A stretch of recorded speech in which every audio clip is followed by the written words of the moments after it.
is not easy, let me put it. Reason, most of us has not experienced. You can ask a question, why? The answer is, this inventory management is done behind the scene. A classic example I can tell you is how our mom or your wife does. They do the inventory management perfectly than any other organization. What do? They are buying vegetables or fish or meat, cereals, products, anything. They are managing that inventory, and when it is coming to an end, they are telling boss we have to purchase.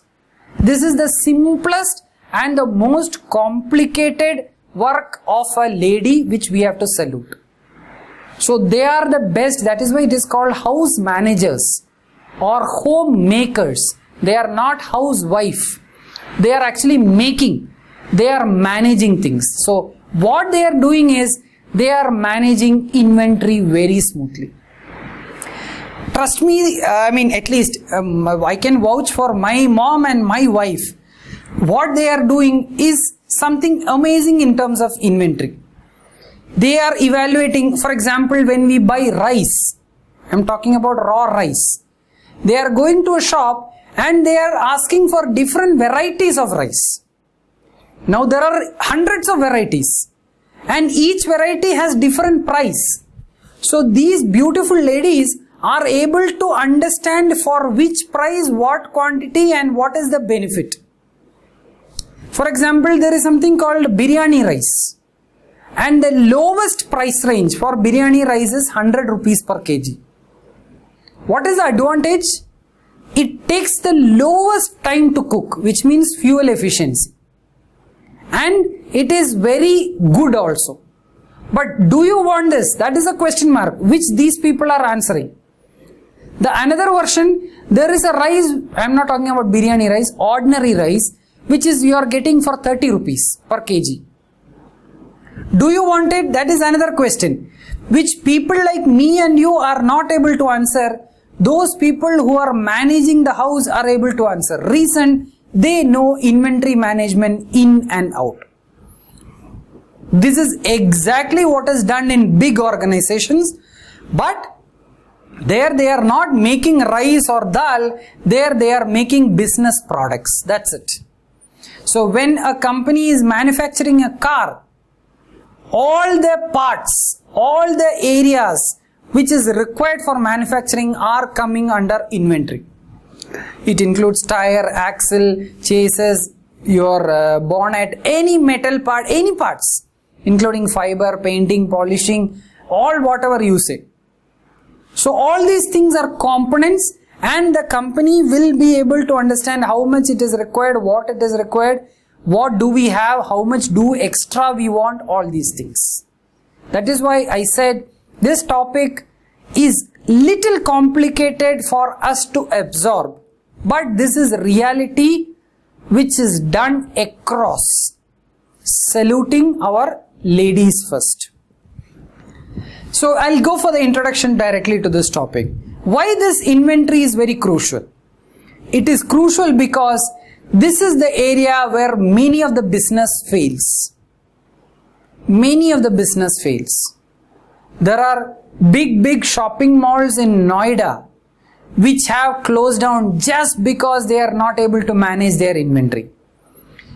There is a lot of places in Kerala where flats are built without even selling one apartment. Their inventory management is a problem. There are many places in Andhra, in Bangalore for especially, there is a big crisis, or there was a big crisis in real estate, where flats were introduced left, right and center. It was all built, but there were no buyers. So what will that real estate guy do? He will have to, the only option in India is suicide. But that is not the answer. The answer is financial problems. Why this financial problem? It is because inventory mismanagement.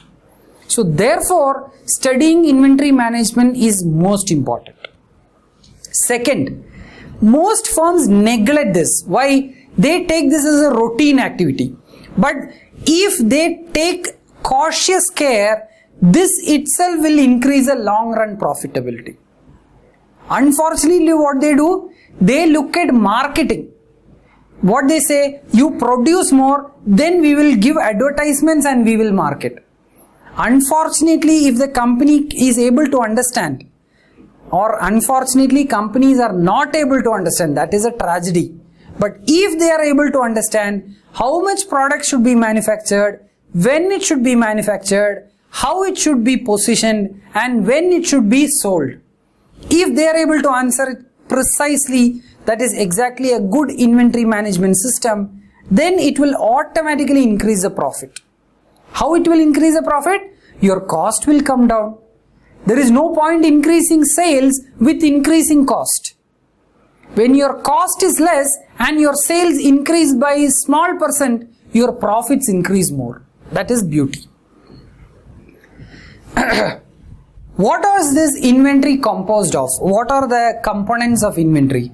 This we have already discussed in our introduction to working capital, but I am just introducing here also. One we have is called raw material. Second, it is second part or second stage is semi-finished goods, or it is called work in progress. Third, it is called finished goods. So inventory comprises of raw materials plus semi-finished goods plus finished goods, all the three. What is the objective of inventory management? Now I understood, okay, why you should manage inventory, because it will affect your profitability and it is more crucial. Now, what is this objectives? What is the aim of inventory management? The aim, that is the financial manager should ensure that cash flows are managed efficiently. There is no bottlenecks. There is no problem in cash flow. It should be very smooth. In this context, you might have heard about a big strike in Maruti plant. What happened? I am not talking about the strike. Just because of that strike, lot of production processes were held. They were not able to roll out the cars. Their production were stopped, which caused a dip in their sales, which in turn reduced their stock market price. So a strike can lead to this much issue. But I am not telling you should not strike. That is not my objective. My objective is how to manage that. In fact, Maruti did it very well. They had multiple options and they were able to do it pretty well when compared to any other Indian corporate. You have heard about a company called Toyota? They are the best in inventory management. They are pioneer in quality management, but their quality is proven because they are having the best inventory management in hand. So the objective of a good inventory management or adequate inventory management are, first one, to minimize investment in inventory. When you minimize investment, your cost is reduced. Second, in spite of this reduction, you should be able to meet the market demand. So you cannot say I do not have product, but at the same time you have to ensure that the market is, or what the market requires, your product should be offering, but at the same time your cost has to be lesser. So this is a multi-fold objective, which means 2 points will not meet at each other. These will be fighting against. What is the first objective? Your cost has to be minimum. When your cost will be minimum? When you produce less. When you produce less, what will happen? You will not be able to supply to the market. So if your production is less, your supply comes down. What the second objective says? Boss, your supply should be enough to meet market demand.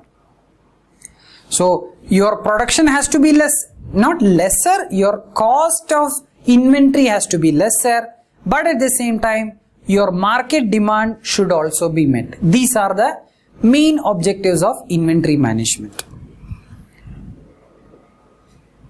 Now, when we say cost of investment in inventory, what are these costs? Because I do not know, then how can I reduce the cost? Your question is correct. The answer comes just now. There are two categories of cost. The first one is called ordering cost or acquisition cost. It is also called as setup cost. English language.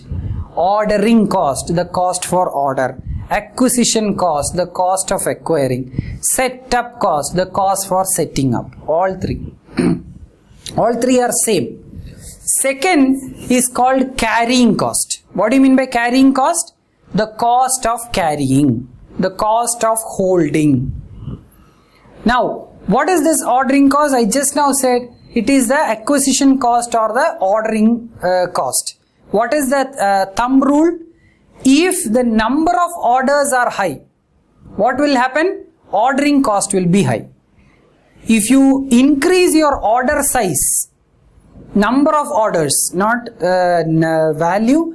If you from one order, or in a month you do 2 orders, in a year it will be 24 orders, because here we have 12 months. So in a month you do 2 orders. Therefore, cost per order, it will increase because it will be 24 times. But if the volume of inventory per order is high, you are ordering, but when you order, your volume is very high, what will happen? Your ordering cost will come down. So this is what your organization should be looking. You should be ordering the right quantity where the cost is less. The question is how to do that. We will come to that answer. Second, it is the carrying cost. What do you mean by carrying cost? It is the maintenance cost or the holding cost. What are there? There are two categories. First one, there is something called storage. When you are having lot of inventories, you require a godown. Common sense here. I mean, all of us know that. Second, opportunity cost. You are having lot of inventories, which means your money is blocked. If that was not there, this money you could have invested else and got a return. That is called opportunity cost. So two costs associated with carrying cost, or two categories associated with carrying cost are, it is the storage cost or the go down cost or the warehousing cost, which is very high for a high inventory. Second is the opportunity cost. Therefore, in total, what do you mean by total cost or the full cost? It is ordering cost plus carrying cost. Now you got the answer. You asked me how to minimize cost in inventory. The answer is you have to minimize the total cost. What is total cost? It is carrying cost and ordering cost. Still you will have a question. How can I do that?